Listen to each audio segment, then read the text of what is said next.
when I was reading about it and looked at your curriculum, Mm-hmm. it's more than just barber techniques. It's life skills. Oh, absolutely. Absolutely. Tell the story about how the man that came in and you gave him his first check. Oh, yeah. Yeah, so we had, student, and this is what gave us the idea, to do, because People Trust was actually just a social organization, nonprofit, that was providing free haircuts to homeless individuals, because the homeless individuals would give the students an opportunity to cut different textures of hair, black, white, straight, curly, coarse, fine, medium, all it. And so that gave us a good diversity. And it also helped the students to do some community as well, to see that there were people out there that were less fortunate. So we would go and pick up these individuals from Jericho Way, River City, different homeless shelters, bring them to the college, provide them with sack lunches, provide them with free haircuts, and then take them back. And that helped out a lot. And then we had a student offering financial aid. You have to provide them with financial education before they actually sign on the dotted line. You tell them what a loan is and that they have to pay it back, so you don't want to manage the default rate. Right. And so we had a student come in, and he's re-entry. He's about 30, 32, 33 years old at the time. And he had a refund check like I had when I got the $17.50 from ULR way back in the days. He had an overage. And so we cut the check for the overage. And he asked us, okay, what do I do with this? Had a check with his name on it. He didn't Check know what his to name do. on it. 30 years old. 30 years old, about 32, 33 at the time. Totally unbanked, never been in a bank, never dealt with a bank. And he was like, what do I do with this? And he was afraid to go in the bank. So I had to go with him to the bank, walk him in there, introduce him to the bank teller, help him open up his account, And from that point on, we were saying, hey, you know what? We don't want to produce barbers that go out and they're not able to be sustainable because they don't have the tools that they need to be, the financial capacity to be able to grow their business. And so that's when we said, we need to really focus on financial education and making sure that they understand and have those tools, and then we noticed that there's just a huge need. Most of the students that qualify for financial aid, are low income or come from, generational poverty, Mm-hmm. things of that nature. So, that opened the door up to us providing financial services. How many people do you think are unbanked? Well, we've done research and studies on that. I think it's about 65,000 in Arkansas, which is about the size of the city of Conway. Whew. That's crazy. I didn't know. You just don't have any idea. I don't anyway. Yeah. You're living in a bubble, Gray. Well, seriously. I mean, right. I've had a bank account because you took me to the bank at 16, and I've had the same bank account and known how to open other ones ever since. Right.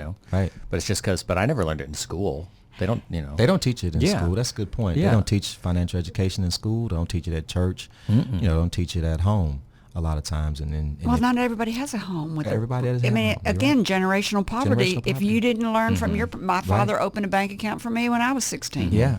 I mean, there you go. Mm-hmm. So and I did it to my kids. There you go. But had he not done that, then you wouldn't have known to do it to your kids. So it's a lot of. So when did the idea to open up the People's Trust loan start? Is this when it happened? In 2014,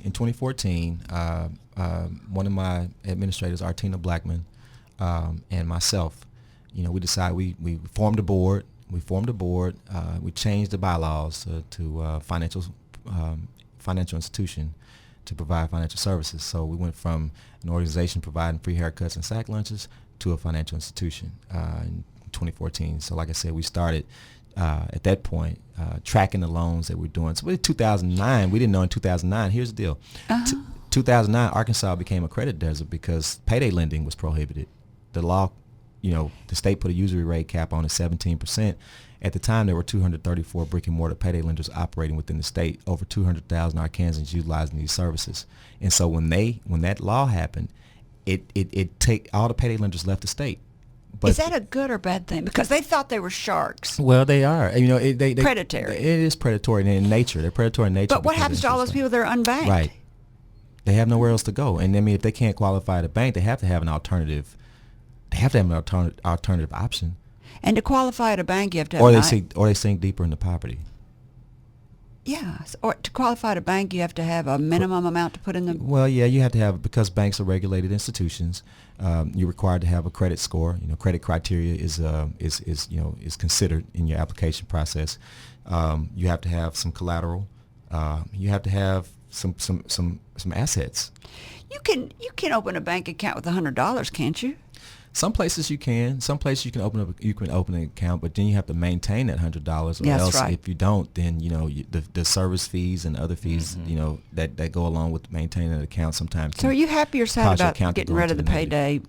payday? You know what? I'm happy about it, but I just wish that there would have been an alternative to come along with that. If you take away, Wasn't done with any solutions. Yeah. I mean, you take away access to capital and credit when you're not going to provide it. So you get rid of the sharks, the predatory lenders, which prey on low income communities and unbanked populations. But then you didn't come back with a safer, more affordable, more flexible alternative. So that's my. But I guess it was for us. That's how we emerged out of that unmet need, because with Barber College is in the low and moderate income community. We service these customers, been servicing them. We've been an anchor institution. So they start coming to us for loans. That's what I was going to say. So your barber shop said, okay, we'll start cashing your checks.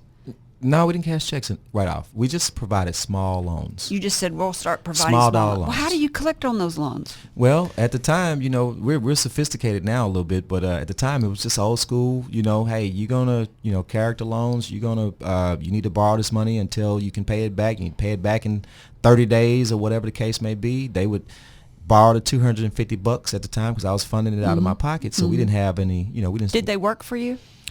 Well, they weren't profitable because our rates and terms, No, I mean with the people that you loaned the money to. Were they working for you? No. I mean, Arkansas Flag and Banner loans money to its employees, but we don't loan money to anybody else. Yeah, well, these were community members that patronize our Barber College. They got their haircut. We provide $5 haircuts. So these same folks would come in and, they lose a job or they, needing access to capital. They would come in and say, hey, Mr. Washington, man, I'm sorry to come to you with this, but man, I'm really in need right now. Is there any way I can borrow, $100 until I get paid or Did you ever get burned?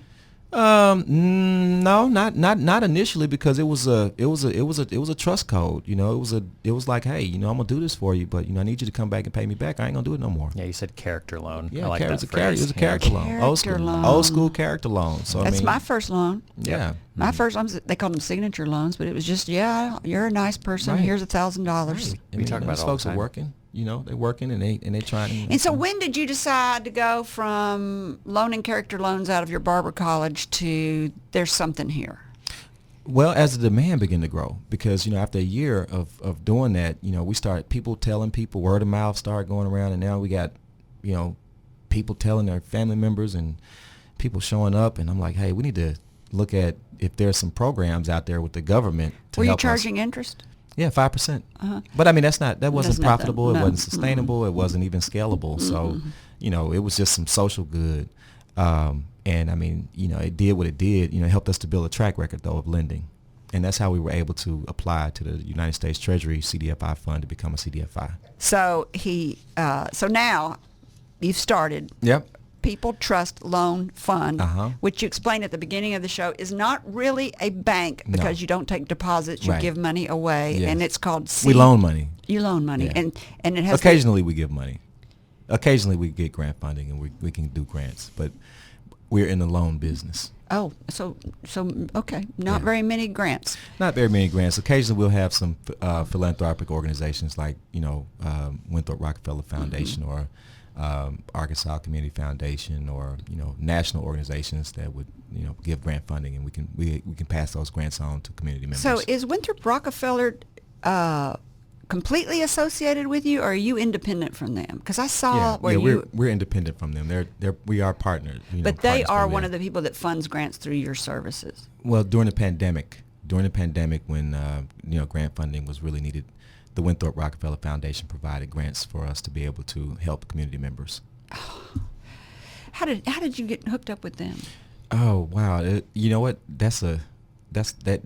Our relationship started in 2016, and conversations and meetings and talks, and really seeing how we could work together. And it really. When did you start the fund? We started the fund in 2014. And then you met Winthrop in 2016. You weren't cutting his hair, were you? No.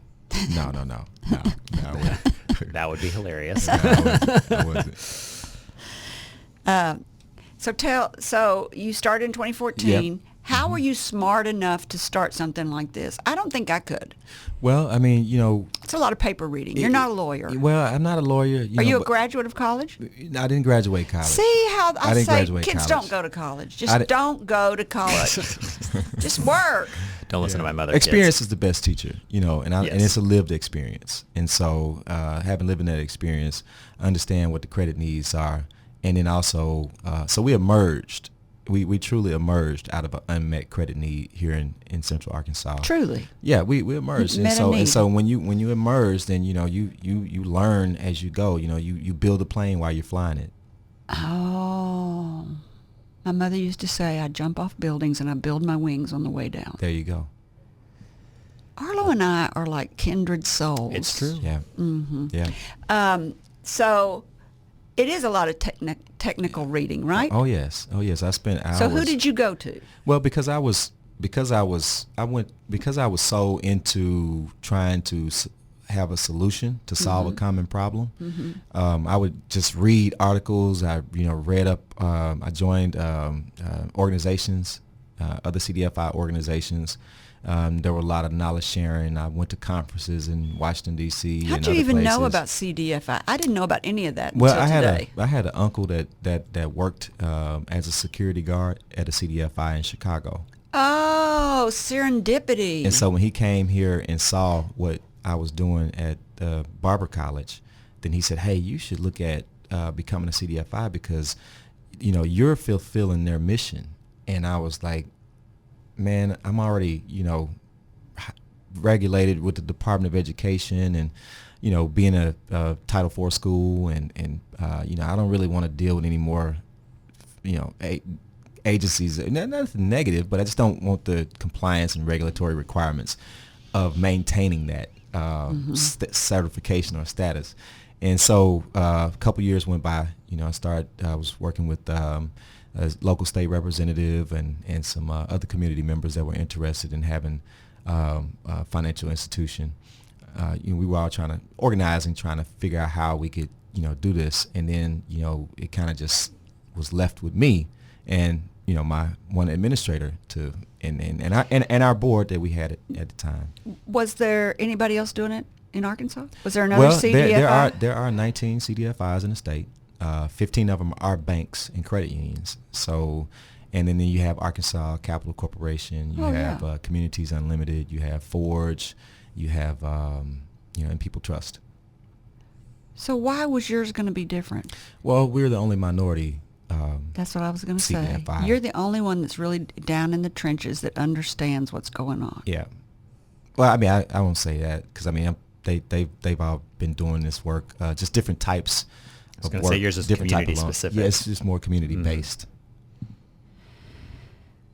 And you don't have a financial degree? I don't have a financial degree, but I learned how to count money. And if you're going to be a good barber, you got to be accountable, responsible, and dependable. And so I learned accountability a long time ago in building a business. And I've been an entrepreneur for the last 22 years. So How old are you? I'm 44. You look young. 22. I don't look as young as you.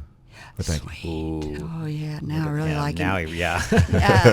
If you liked this video, subscribe to our YouTube channel by clicking on the picture of Kerry's face in the center of the screen. For more of Kerry's interviews, click either video on the right of the screen. And as always, thank you for watching.